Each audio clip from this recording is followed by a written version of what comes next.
Hi everyone, this is Srinivas. Welcome to Ameerpet Technologies.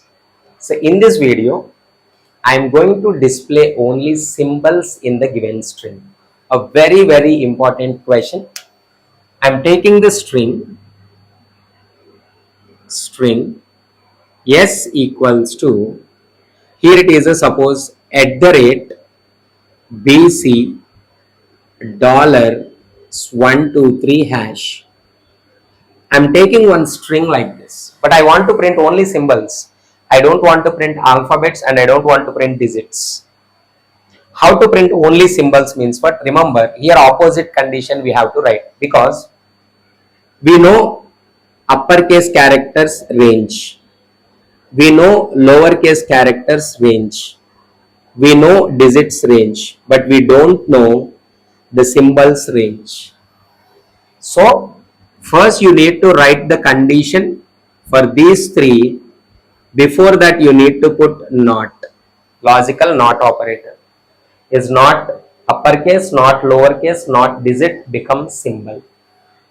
So how to write the condition? If first we are writing, here it is a ch greater than or equal to a and ch less than or equal to z is uppercase,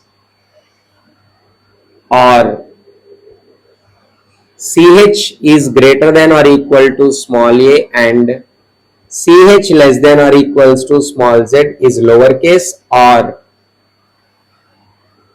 ch is greater than or equal to 0, ch less than or equal to 9. This is uppercase or lowercase or digit. For that we have written the code as of now. This one. Now the question is, the whole thing from here to here, for the whole thing, not we are using. Not uppercase, not lowercase, not a digit. Not a digit. And this is called a symbol. System.out.println that ch. It's easy. But sir, where to write this thing? Where to write? Everything you should put it in the loop. For integer I equals to 0, this is common, we know already. S dot length of -1 I plus plus. Inside that char ch equals to s dot caret of I. Caret of I. That is. This is the simple way of understanding the thing. Hope you understood. Thank you all.